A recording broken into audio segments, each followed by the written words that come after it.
and welcome to Shout the Glad Tidings. We're in our third week of a class that discusses and provides an introduction to new music commissioned for the 75th anniversary of St. Michael and All Angels Episcopal Church in Dallas, Texas. St. Michael and All Angels Church is a church with lots of fantastic music. We really enjoy being able to provide a diversity of offerings, and this class is just one of those things. So I hope that you enjoy our deep dive today into 3 of the commissions that we will be hearing premiered at our services for the Feast of St. Michael and All Angels this year in the last weekend of September. So my name is Margaret Harper, and I'm the Associate Director of Music here. I'm very grateful to my colleague Philip Fillion, who's sitting in the pews this week, listening and helping out with technology, but who also stepped in for me last week while I had to be away leading St. Michael's Chorister Camp off-site. And Philip did the whole class for me, and so I'm very grateful to him. And I encourage you, if you're new to this series this week, to go back and look at our first 2 weeks of class, which you can find archived on Facebook and on YouTube. Each week we examine different pieces, and so each class is sort of a unit to itself. You don't need to watch them all to enjoy or to get something out of a class. This particular week, we're going to look at 2 hymn arrangements and 1 choral anthem, which will all be premiered, as I mentioned, at the Feast of St. Michael and All Angels this year. They'll be premiered at our 11 o'clock traditional service on Sunday morning. Before we go any further, I also want to say a word of thanks to our composers who will feature today, to Todd Wilson and to Nathan Stang. It is a very vulnerable thing to compose music and then to share it with people. We all engage with art in different ways in the world, and to put yourself out there in that very public way is a very vulnerable thing. And then on top of that, these 2 gentlemen have also agreed to let me pick their pieces apart on live stream. So I'm very grateful to them for being willing to submit their music to my scrutiny. So I hope you enjoy breaking these pieces apart with me and get a really tantalizing taste of what's to come this year. So the first 2 pieces that we're going to look into today are hymn arrangements by an American organist and composer named Todd Wilson. I'd like to start by giving you just a little intro to who he is. Todd is regarded across the country and around the world as one of today's finest concert organists. In fact, he was one of the early teachers of our own director of music, Jonathan Ryan, so we hold him in particularly high esteem here at St. Michael. He is the head of the organ department at the Cleveland Institute of Music. He's director of music at Trinity Episcopal Cathedral in Cleveland, Ohio, and he is curator of the organ at Cleveland's Severance Hall, which is their orchestra hall. He's been heard in recital at major venues throughout the country and the world, including across the UK at Westminster Abbey, at St. Patrick's Cathedral, Dublin, here in the US at the Los Angeles Walt Disney Concert Hall, at Chicago's Orchestra Hall, at Severance Hall, at our own Meyerson Center here in Dallas. The list goes on and is tremendously impressive. If it has a good organ, he's probably played a concert there. He's also appeared with symphony orchestras around the world, including the Cleveland Orchestra, the LA Philharmonic, the Nashville Symphony, and international orchestras as well, including the City of London Sinfonia. He has a number of recordings, one of which was made right here in Dallas, and we'll hear a little bit about this later on in today's class. This was a disc of the complete Duruflé organ works, and I strongly encourage you all to listen to it. Go on Spotify, go on Amazon, find yourself a copy. It's a really significant recording, and in many ways was groundbreaking for organ recordings in the 90s. So when I approach these classes, one of the first things that I do is reach out to the composers in question and say, what do you want us to know about you? what do you want us to know about how you compose, and in particular, how you compose the pieces that we will encounter today and throughout the year? And one of the things that I find really interesting in particular is to compare different composers. You know, it's very easy when you don't work in a specialty yourself to sort of assume there's a set way of doing things. And I am not really a composer of very much. And so it's very interesting for me to compare our composers from week to week, particularly in their discussion of process, how they create what they create. So I asked Todd Wilson how he approaches a hymn tune when he's supposed to make an arrangement, and how he comes up with something that's not only interesting, but serves the hymn and serves the needs of the congregation that's singing. And here's what he said. I think this tells you a little bit about his personality. Todd says, "I generally just let the tune drift in my brain for a while, days, weeks, and sometimes this gives me a few solid ideas or motives. Then I spend a lot of time at the piano fiddling with the tune and different harmonies." He says, for these particular arrangements for St. Michael, he did sketch out the key areas in advance, so there was some structure built in advance. He felt that for such a significant occurrence at a significant parish in this country, he really wanted to, quote, go all out. Now, for those of you who listened to Philip Fillion's excellent lecture last week, I want to encourage you to remember how last week's hymn arranger approached hymns, because it's very different. So last week, Philip introduced us to a hymn arrangement by Rob Layman, who's another very prominent American sacred musician. And what Rob Layman said about how he approaches a hymn arrangement is he views the words as the scaffolding, and he is simply the painter, as in the painter of a house, not the painter of a masterpiece, but a very utilitarian sort of painter, filling in the space between the words, the space between the scaffolding. He views the text as highly instructive. Now, if we compare this to what Todd Wilson says about how he approaches a hymn arrangement, in my mind, it couldn't be more different. Todd lets the tune wash over him, right? He fiddles with it at the keyboard. Todd is interested, it seems apparent to me, in mood, in general affect, in character, whereas Rob is perhaps more interested in the specifics of words and their placement and their correlation to a moment in the tune. So as we approach Todd Wilson's arrangements, I want you to try to conceive of them as he does, as creating mood, creating an effect, rather than being very strictly tied to moments in the text. The other thing I thought I would say before we listen to the actual music we're getting to today is when you talk to organists, and in particular organists who write hymn-based compositions like hymn arrangements, it's very instructive to hear whose improvisations they like to listen to. So I always ask organist hymn arrangers, who is your favorite organist to listen to improvising on hymns?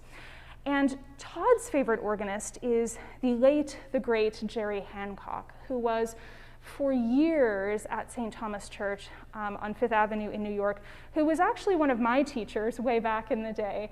And Jerry is, well, we call him Uncle Jerry in the organ world. He is a very beloved figure.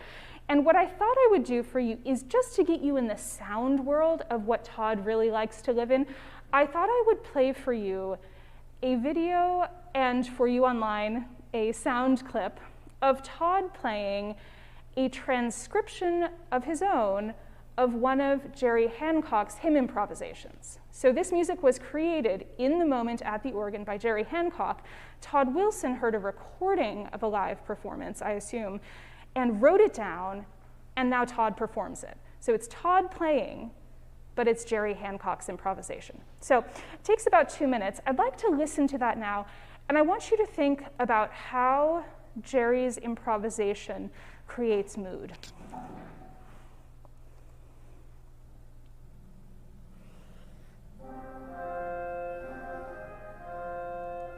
I should say, this, here we go. This improvisation is based on Grand Isle, which is the tune for the hymn, I Sing a Song of the Saints of God. Here we go.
There we go. You can see, for those of you here in person, you could see the little smile on Todd's face when he finished playing. There's sort of a delight in it, right? He loves that piece.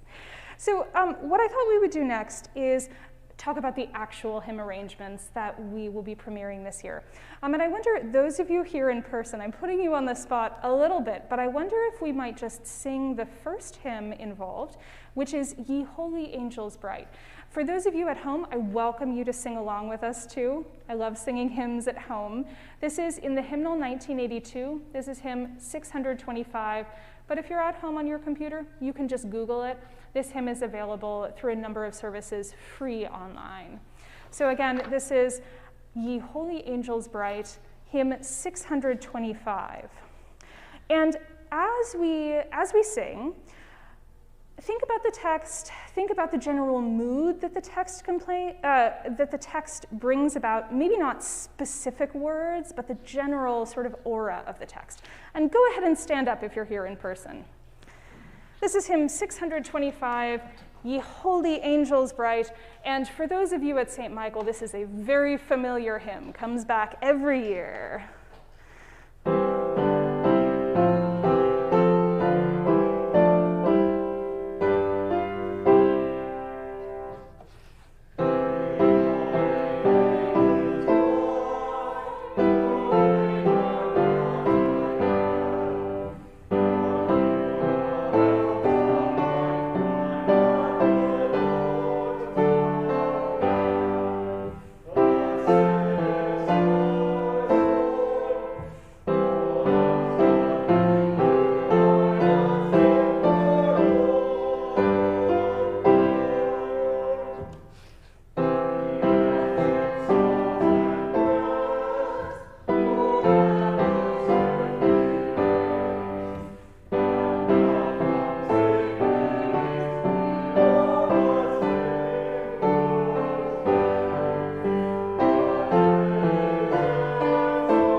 Yes, thank you very much.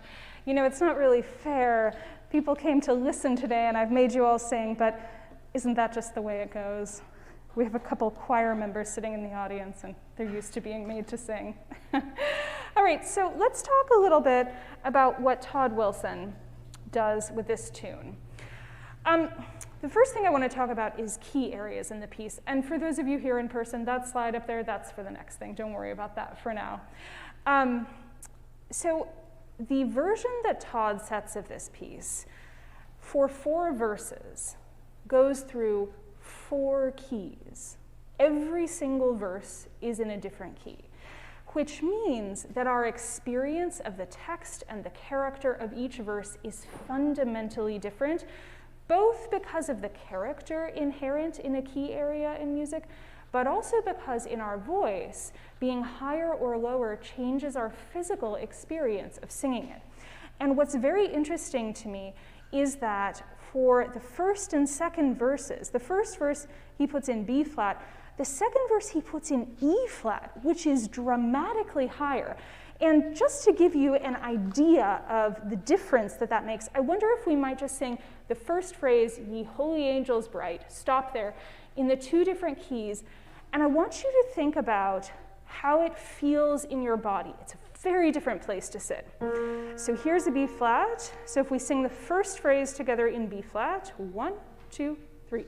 Ye holy angels bright. Okay, so it sits fairly low. You can sing fairly easily.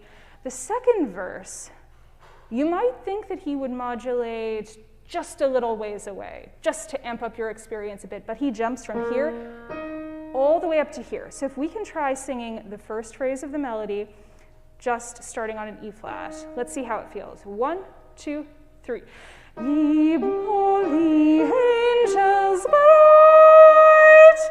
Yet, those of you who are here in person, how does that change your experience of it? Patricia, what do you think? Well, the second one felt higher and more angelic. More angelic, yeah. So actually, more B. Interesting. I just felt it more in here in my heart, my soul. I love that. So, It was sort of up there. Patricia, I'm going to repeat this for the people online. What Patricia, who's one of the people here in person, said is that the second version up in E flat felt almost angelic in a way. It soared, right? And the first version, she said, felt like more herself. So it's somehow, when it lies deeper in range, you feel it more deeply in your body, right? It feels like something authentically of you. I really like that idea. So it's a big difference between the first and second verse, right? And if we look at the general affect of the text of the first and second verses, the first verse, "Ye holy angels bright," note the word bright, there's something dramatic and high about this, "who wait at God's right hand." So this is very much a verse about celestial things. The second verse, "Ye blessed souls at rest, who ran this earthly race." Much like Patricia in our audience here observed, the second verse is more about humanity, right? It's more about us in a direct way. So this is very interesting. The third and the fourth verses are a little closer. So second verse in E flat, third verse we go down to D flat, which is just a little lower, and then the fourth verse up to D, which when I asked Todd about it, he said the fourth verse being in D major, which sounds like this. Again, something a little bright about it. He said it's because he wanted to have a celebratory nature for something to be so fitting for such a big celebration. And I want to take just a moment to mention to those of you who are music appreciators but maybe have not been to music school, a really interesting concept called the Doctrine of Affections. This is a concept that emerges in Germany in the Baroque era, and the Doctrine of Affections says that different keys in music, different types of motives in music have specific meanings. And the suggestion is that composers use these intentionally, but also that audiences experience different key areas and different motives as having these meanings intrinsically. And when we look at different keys in music, that is, where the harmonic center of the piece is, consistently throughout history, D major is associated with joyful things, with celebratory things, often even with things that are royal or are exalted in some way. And so Todd was very intentional about putting the fourth verse of this hymn into D major, because this is a huge celebration, not only for our parish, but if you think about Saint Michael, the angel, he kicks Satan out of heaven, right? He is a victor in battle, and this is inherently a triumphant story, the story of Saint Michael. So I think that's really interesting. I want to play you just a little bit of the third verse, the beginning of it, of the version that Todd Wilson sets. And when you listen to this, here's what I want you to think about. Of the third verse, Todd Wilson says, "This hymn's harmony and melody are simple. We just sang it a few times. It leaps around, but it all stays in a fairly simple harmonic area." He says, the hymn's harmony and melody are so simple that he wanted in verse 3, not with any particular attention to a specific word in the text, but just kind of out of a desire to do so, to stretch the harmony as far as it could go while still working as an accompaniment. So you're about to hear some slightly wild harmonies. So hold on to your seats. And this is Todd stretching your ears a little bit. This is from the beginning of verse 3 as Todd Wilson sets it.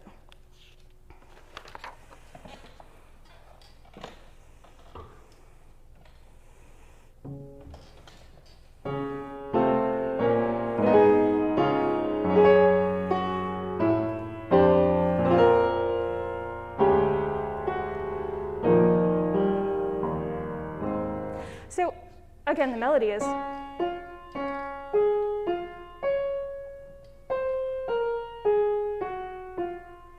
And I want you to listen once more to the harmony that he gets out of that. I think it's a little wild.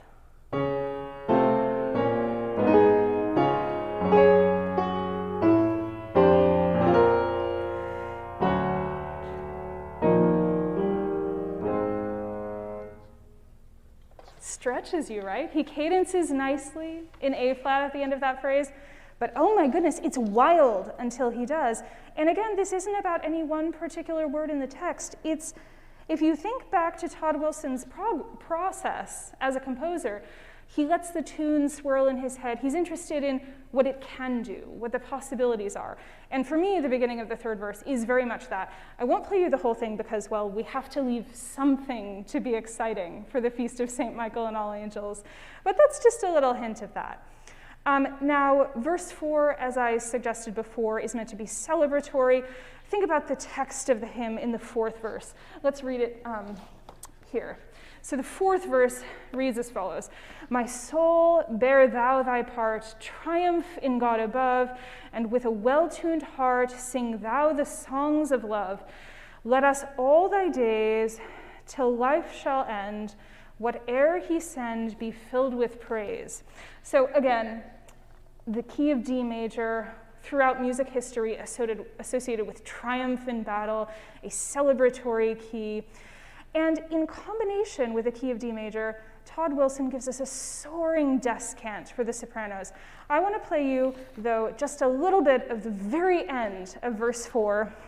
This is from what the brass play after the congregation finishes singing. And to my ears, this is the definition of celebratory. This is the very end of the entire setting.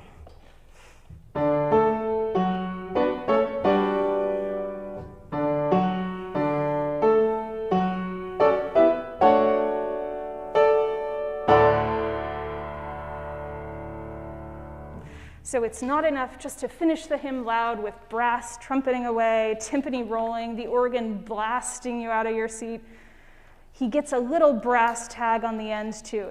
Just always a little bit more, right? Okay, so that's just a quick introduction to Todd Wilson's setting of Ye Holy Angels Bright.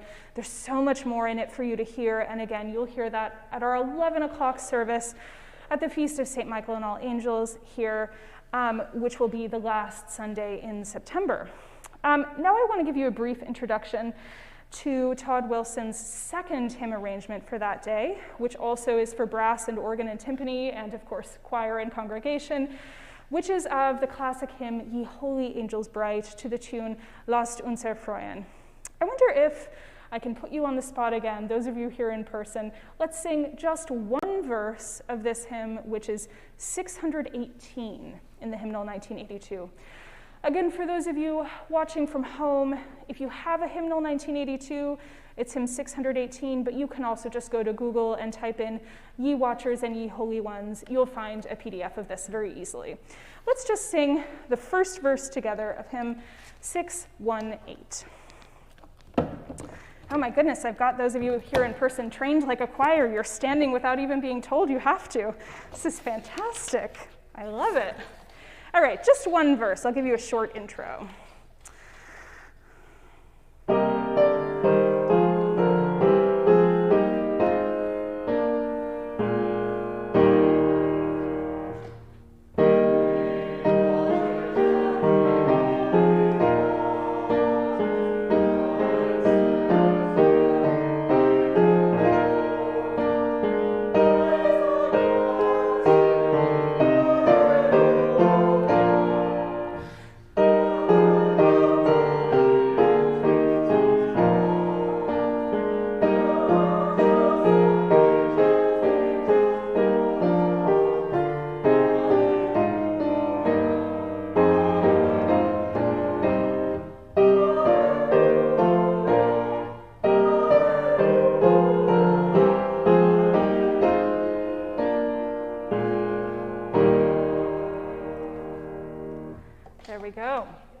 So that's a little bit of a reminder of how the melody goes for Lasst uns erfreuen, aka Ye Watchers and Ye Holy Ones.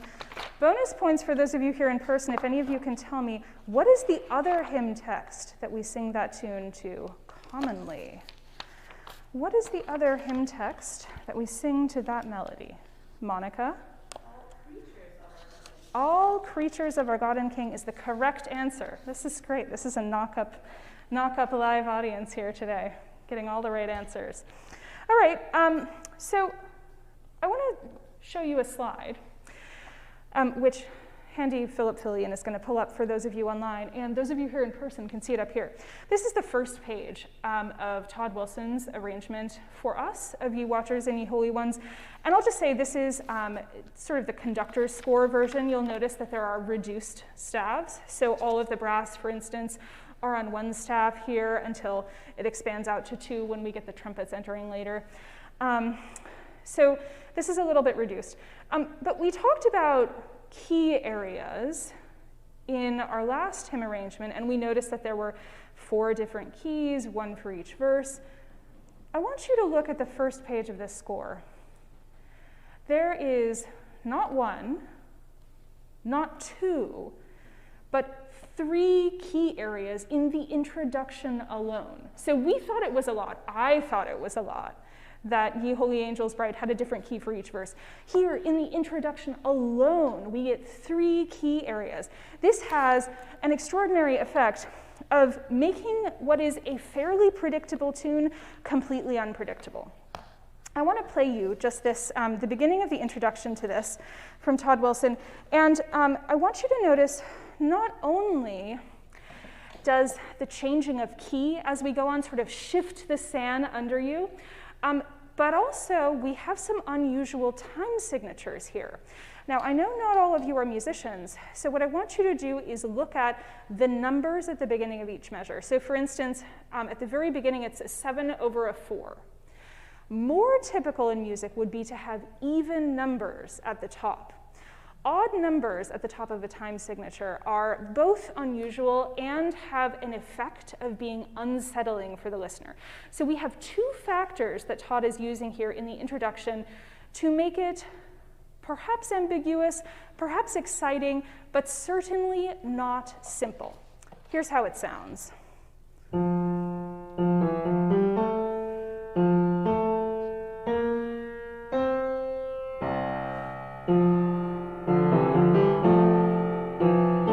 First key change.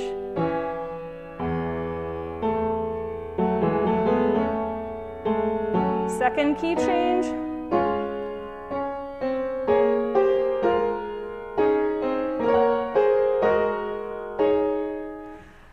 I want to play that for you once more. And I want you to think about how the tune itself, which is fairly simple, right? All equal rhythmic values for the most part for notes, right? Not a lot of rhythmic variety, and mostly stepwise motion. Stepwise motion, going back down for a minute, continuing stepping up, mostly stepwise motion. Todd twists it. He makes it a little less predictable. Once more.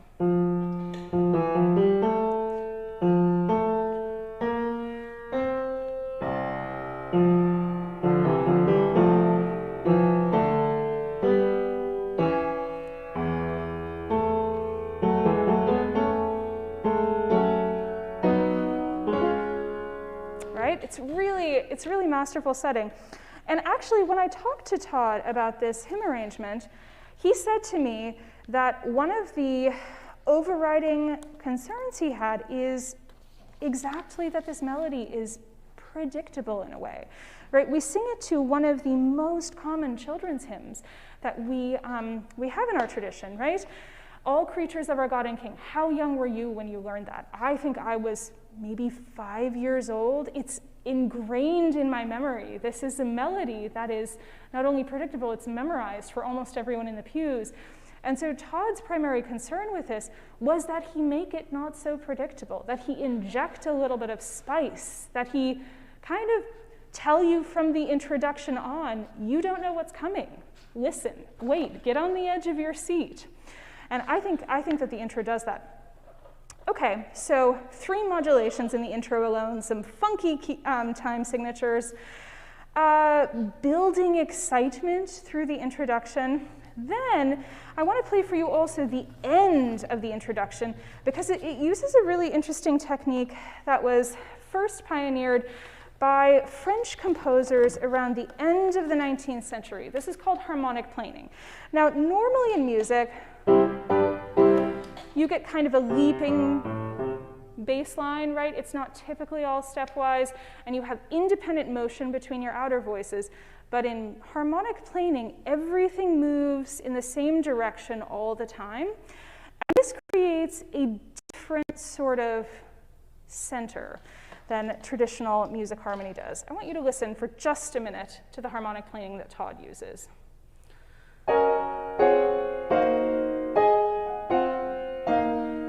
So let's do that once more.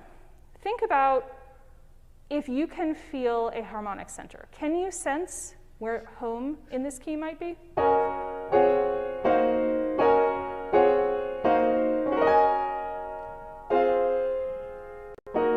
Maybe now? Almost?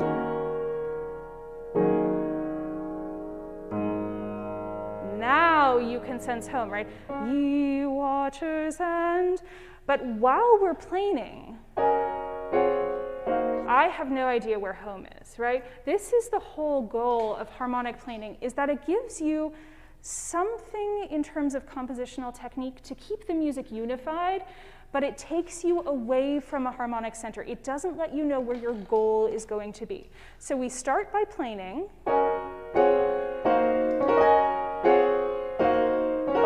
I have no idea where home is, but as we approach the cadence, all of a sudden we're not planing anymore. Different voices are moving different intervals, and it becomes clearer where home is. Ye watchers and, right? So once again, what Todd's doing here is subverting your expectations, right? He's taking a very predictable hymn and basically telling you from the start, though you know this hymn very well, though you could probably sing it in your sleep, though you've known it since you were 5, if you're like me, you don't know what's coming. Right? That's the whole point of this introduction. I find this really interesting, and that Todd specifically identified that one of his primary concerns was, this hymn is too simple, this hymn is too predictable. I want to change that. Okay, so very interesting introduction. We get some more interesting things as we move on in the piece.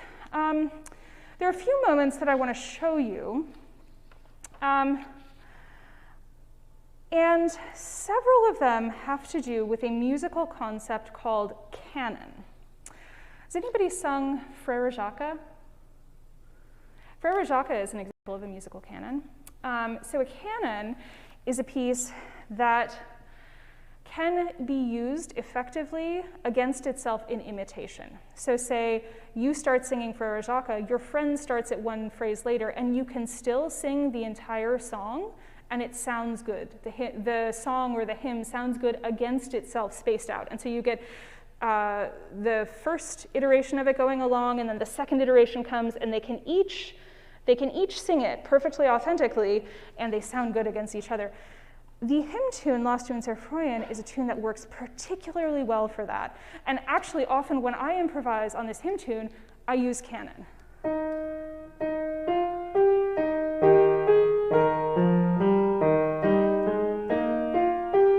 And so on, right? It works very well with itself.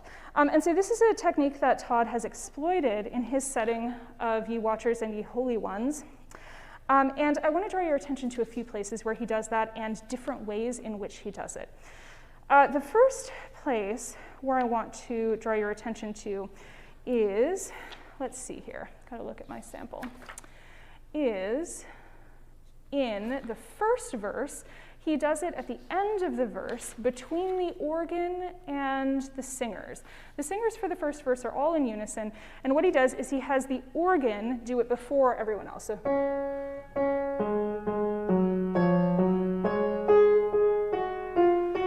So, the congregation is in effect echoing the organ, okay? That's one time. The next time he has it done is, though I won't show you this, I want to breeze through them a little bit, is in the second verse, and here it's the singers against themselves. So it's the, let's see, the altos sing first, and then the sopranos, and in this case, it's actually in the middle of some very interesting textures that we'll talk about also in a minute. And then the third place it happens is, let's see, 65, is in verse 3, and the text here, interestingly, is respond ye souls in endless rest. And so there's kind of a suggestion in the text of something about speaking, or in this case, literally responding, right? And so you have the first voice of the canon go, and then the second voice of the canon in a musical way responds to the first. And if we look back at the text for the other two canon places, we notice that there's a similarity here. In the second verse, the place he uses it, the text is, cry out, dominions, princedoms, powers, right? Again, there's something vocal about the text. He's instructing you to speak, okay? In the next place he uses it, the text is, thou bearer of the eternal word. And so we have a reference here to Christ and to his role as the literal word of God, right? And again, there's something about text here. So Todd seems to have picked 3 places in the hymn that deal with speaking, that deal with text, that deal with a message that's clearly communicated in words. And that seems to be, for him, associated with a musical concept of canon. So I find that very interesting. The last thing that I want to draw your attention to with this piece is the final descant in the final verse, which I just think is tremendously beautiful. I think, oh no, wait, there was one other thing I was going to show you here. I'm getting distracted. There's another slide that Philip's going to pull up for those of you online. And this is just a glimpse of one very interesting texture we get in the organ. I want you to notice it says for the organ here, bell-like, slightly detached. This is for the second verse, which is a verse about the angels.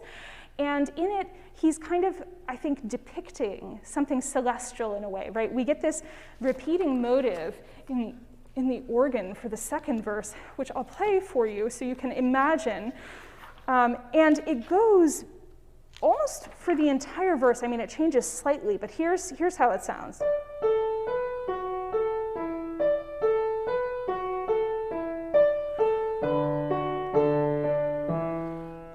So you can imagine those things get layered on top of each other, and then he adds in interesting descants and the trumpets, and throughout verse 2, there's kind of one thing layered on another, but the consistent thing under it all is this organ ostinato. Bells, which of course are associated with churches, which of course in turn is associated with heaven or things celestial. A really interesting verse 2. Now I want to play you the very end of the entire thing, and I want you to notice that the descant that I'm going to show you now is not one part, it's not two parts, it's three parts. He divides the sopranos into three sections for this descant, which is highly unusual. You know, in a really uber fancy descant, it might divide on the last note. This one divides to three parts, okay? So here's how the very end of the descant goes.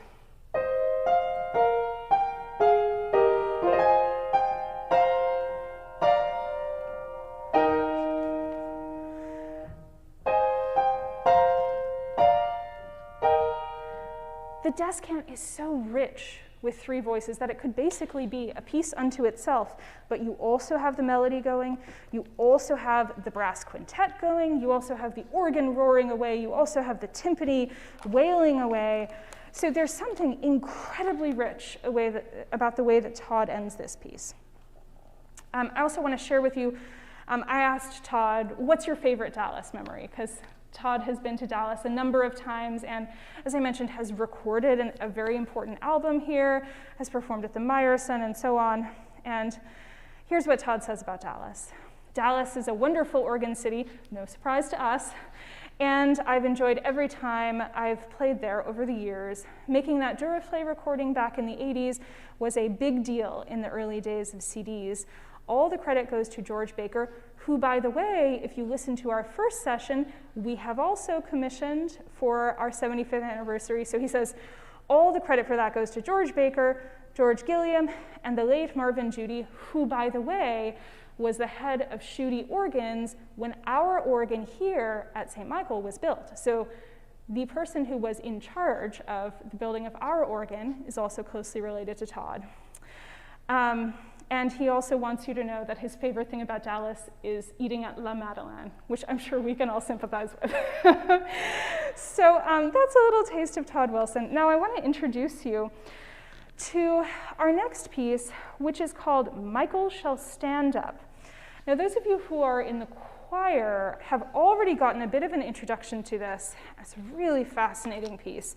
I think that you're going to be interested, though, to hear some of the insights that I have to share for you today from the composer.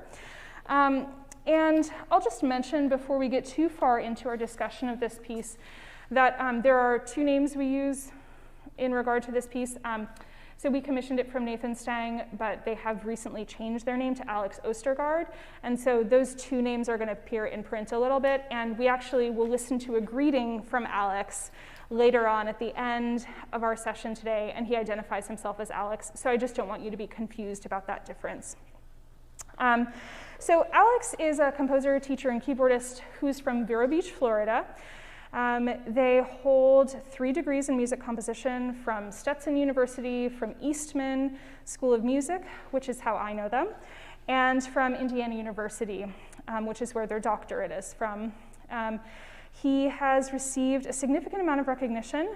Their dissertation entitled Seconds the Best was chosen to be featured at a national conference. Their composition Undertow, which is a 3-movement tone poem for wind orchestra about a violent ocean, won an ASCAP award in 2016. And their master's thesis composition, which is called Side Scroller, which is a work for Sinfonietta, that was inspired by video game music, won another national prize. So really exciting music coming from Alex Ostergaard. He also has current commissions out, including a work for the 50th anniversary of the Bloomington Symphony Orchestra. Really important in their music is the prominence of video games. So Alex grew up playing video games. And once you know that, you will never hear their music in a different light. And before you know that, sometimes their music is a little confusing. So I encourage you, as we listen, to listen for a little bit of the playful nature of their music. Of their compositional process, Alex states, "My compositional process changes with every piece, but generally it's governed by a fear of the blank page. With the blank page, the possibilities are just too many and it becomes overwhelming quickly. Because of this, I always seek to eliminate variables and narrow the possibilities quickly. With choral writing, choosing the text accomplishes this. The text will decide the rhythmic language of the piece and its form as well. With instrumental writing, I might choose just a single small idea that the piece will be about, and then limit myself to only musical materials organically related to the piece. I always aim to do a lot with little, and that makes for a more cohesive piece." I love that. Fear of the blank page. Every week with class preparation, that is a concept very close to my heart. Okay, so I'd like you to listen to just the beginning of a practice recording we have of Michael Shall Stand Up. And I should say this piece is for full choir and brass quintet and timpani and organ. This was recorded just by 8 singers to be a rehearsal track for our other singers to learn from. So it's not as full and grand as it will be at the Feast of St. Michael this year, but it's a little taste and gets you into his sound world. I want to listen to just the beginning, and then we'll talk about some musical details. Here we go.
All right, that's all you get to hear for now.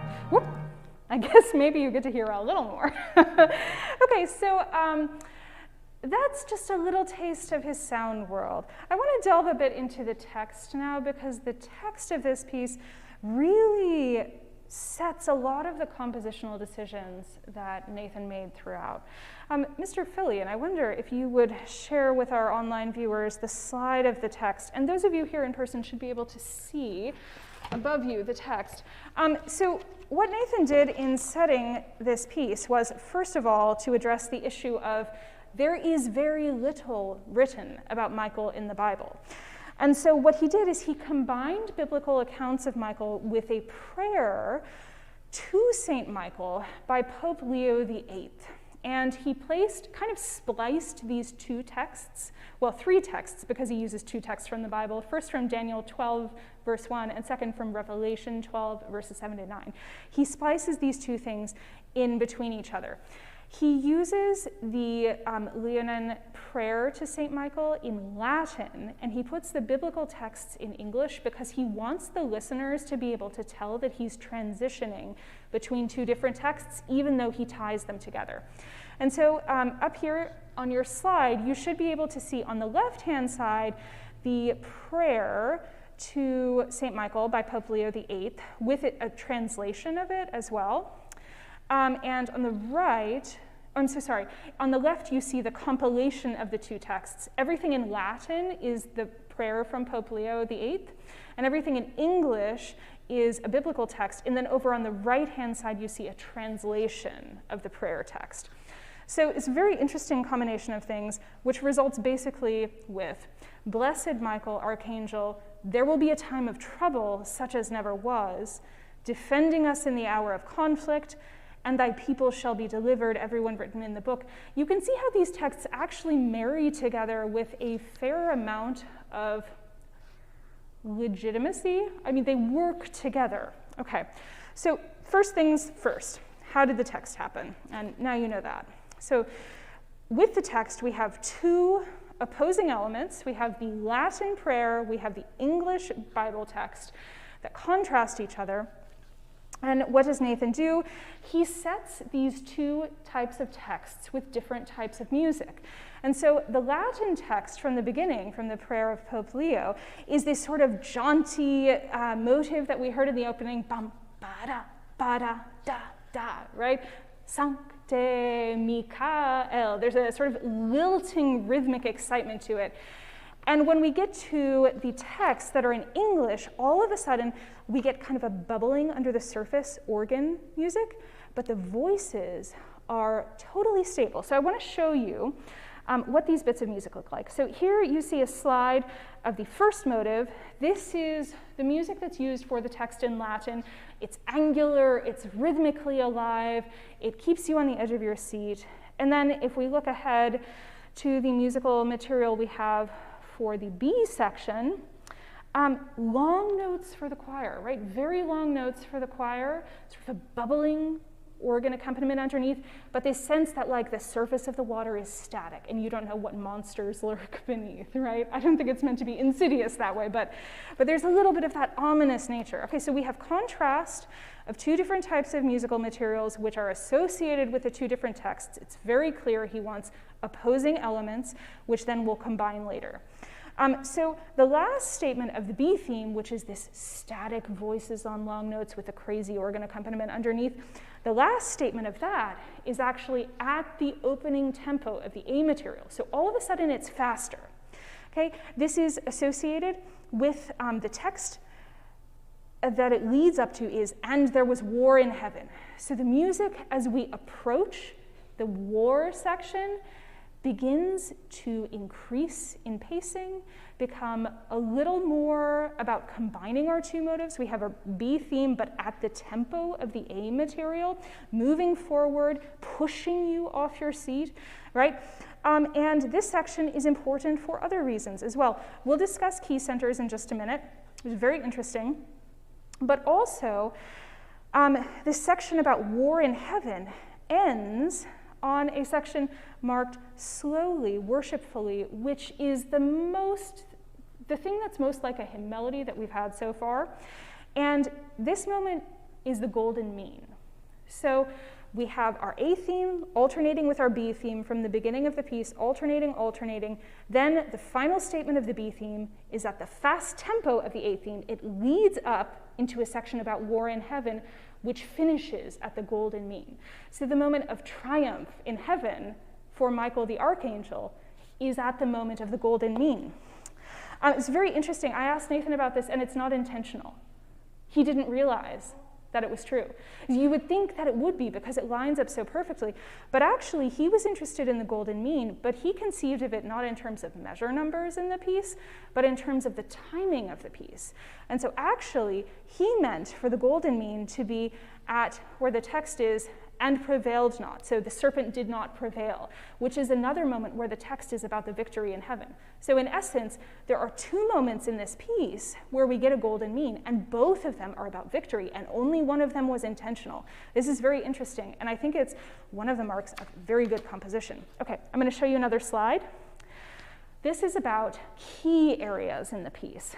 So Nathan intentionally moves between all 12 major keys, every existing harmonic center in our version of music.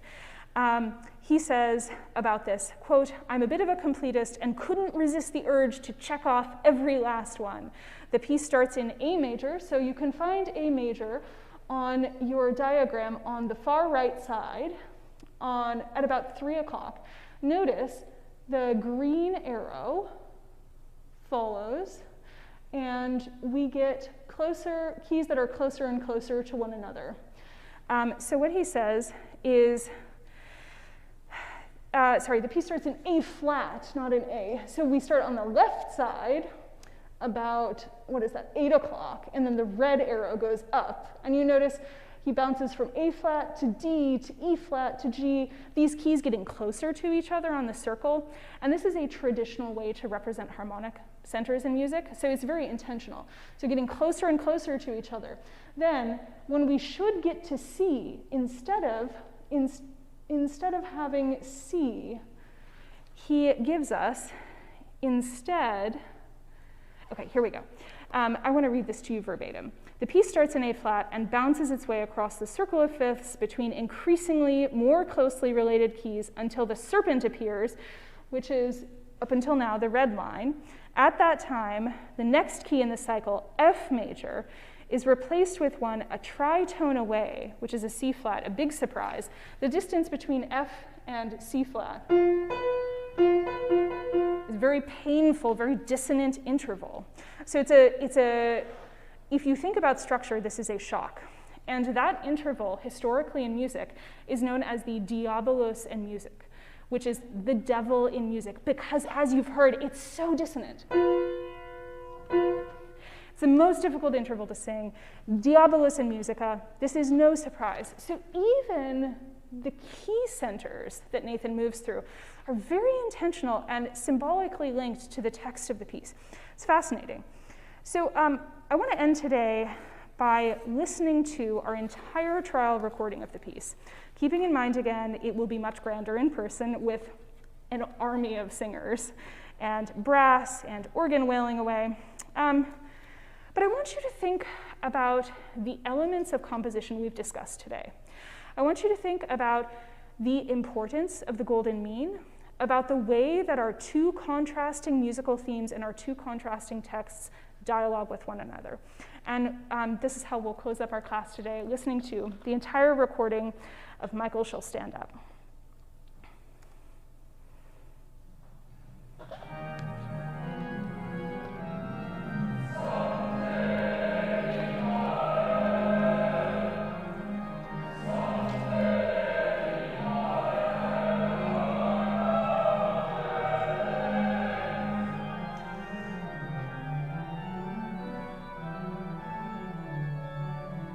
B theme.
This is the golden mean.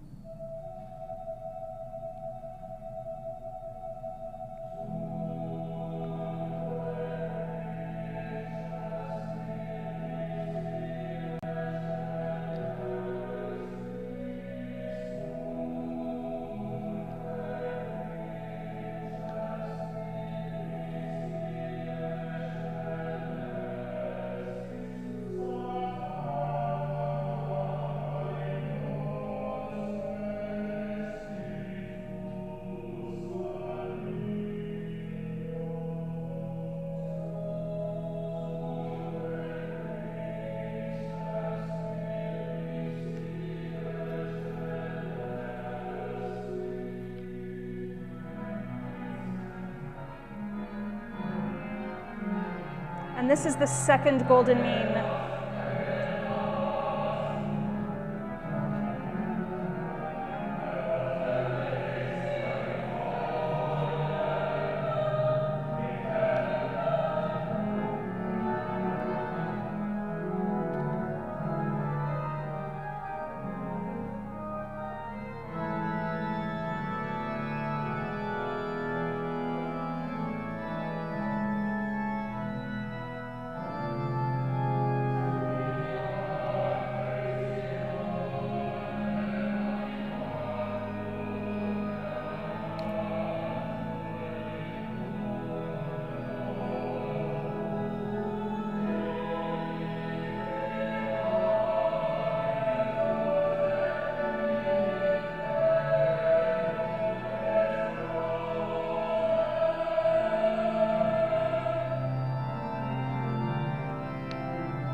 That's it, your sneak preview.